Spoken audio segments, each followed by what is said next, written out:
Eu sei que você quer uma resposta. Todo mundo quer. Eu quero. Como que se retoma a vida normal em sociedade depois de uma tragédia tão grande como essa que está acontecendo, que o Rio Grande do Sul está vivendo? E de bate pronto eu já te respondo aqui que não se retoma. A vida, ela nunca mais é a mesma. Não tem como as mães que perderam os filhos voltar a viver a vida normal, os filhos agora órfãos, famílias incompletas, seres humanos que perderam as casas, que se dedicaram toda a vida para construir. Como é que faz? Mas tem que fazer, não tem jeito. Porque quando a gente olha para o Rio Grande do Sul, a gente enxerga também tragédias que vieram antes. A gente enxerga a região serrana do Rio em 2011, que deixou mais de 900 mortos. A gente enxerga Minas em 2020, a gente também vê Petrópolis agora há pouco em 2022, Pernambuco no mesmo ano, São Sebastião no ano passado. Tem assim uma lista imensa. E todos esses lugares ainda estão procurando o caminho de volta. Cada um no seu próprio tempo, no seu ritmo. Eu sou a Julia Kekia e aqui eu te conto como o país, de uma forma sistemática, costuma agir para tentar encontrar esse caminho de volta, que não existe.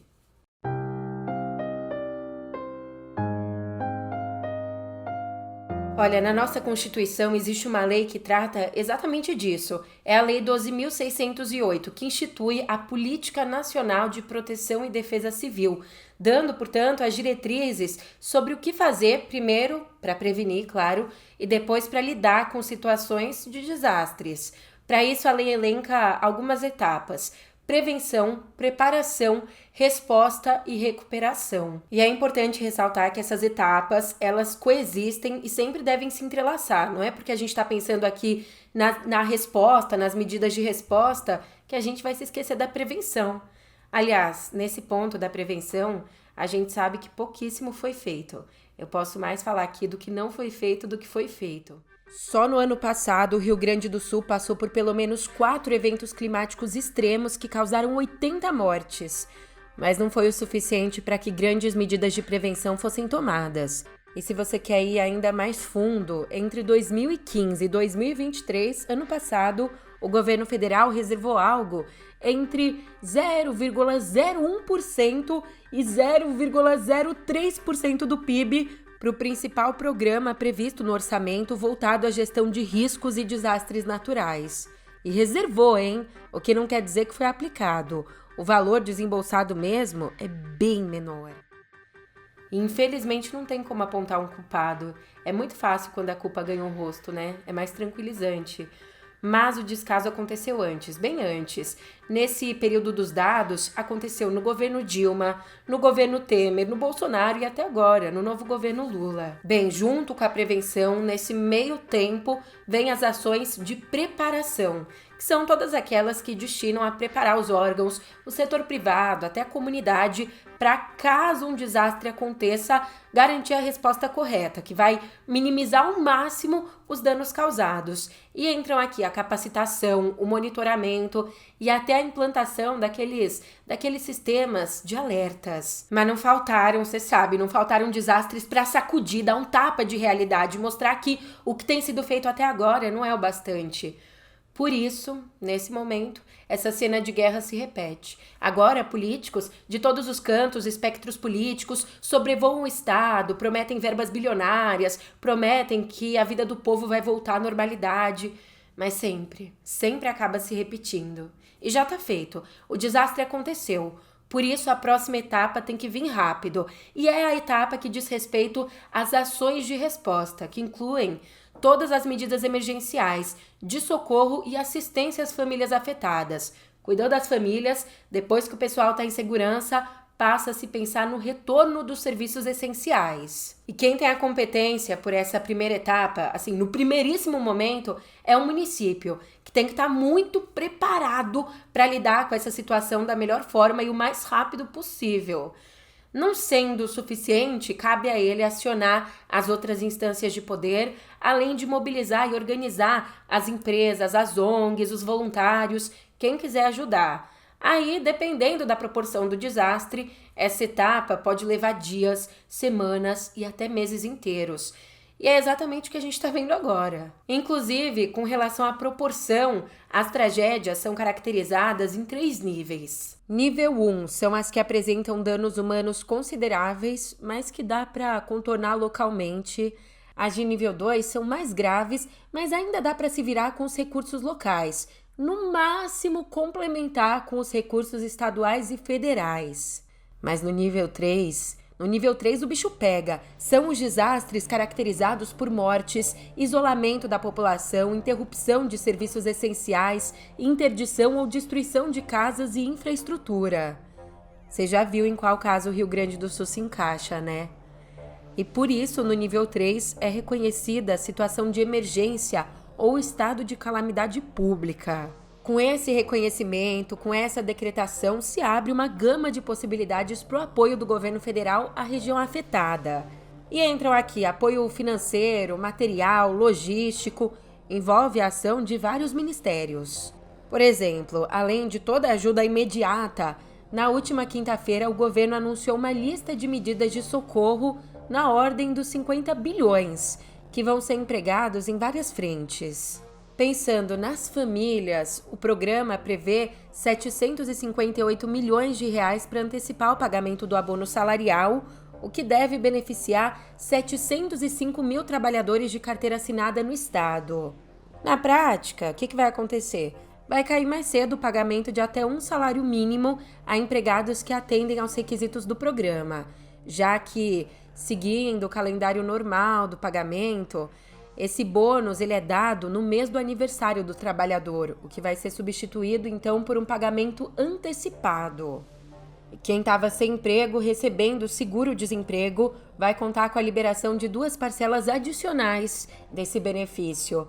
Para isso, o governo anunciou 495 milhões de reais e estimou que essa medida vai atingir 140 mil pessoas. Também foram reservados 380 milhões de reais para antecipar o Bolsa Família e o Auxílio Gás de maio. E no estado, os declarantes de imposto de renda também vão ter prioridade na restituição do tributo. Numa outra frente, pensando nas empresas afetadas, o governo vai investir pesado na ampliação de crédito para micro e pequenos empreendimentos e vai prorrogar o vencimento de tributos federais e do Simples Nacional. Medidas bem parecidas vão ser aplicadas aos trabalhadores rurais, e sem falar nas ações direcionadas ao próprio estado. Entre essas, o governo vai dar prioridade e vai acelerar a análise de créditos de alguns municípios para que eles possam pegar empréstimos. Vai destinar 200 milhões de reais para que bancos públicos possam apoiar e financiar os projetos de reconstrução da infraestrutura e por aí vai. Só que precisa de um adendo aqui. O Eduardo Leite, governador do estado, disse que para reconstruir a região vão ser necessários, no mínimo, 19 bilhões de reais. Isso pensando só na infraestrutura.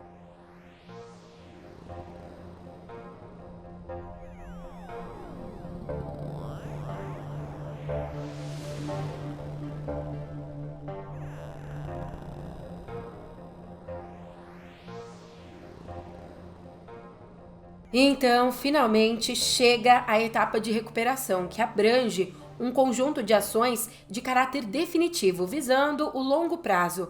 E tudo isso para retomar as condições de vida na comunidade local, impulsionar o desenvolvimento socioeconômico e, obviamente, claro, evitar que a situação se repita. Você entendeu? Essa etapa, ela fecha o ciclo. A gente volta, então, a falar de prevenção.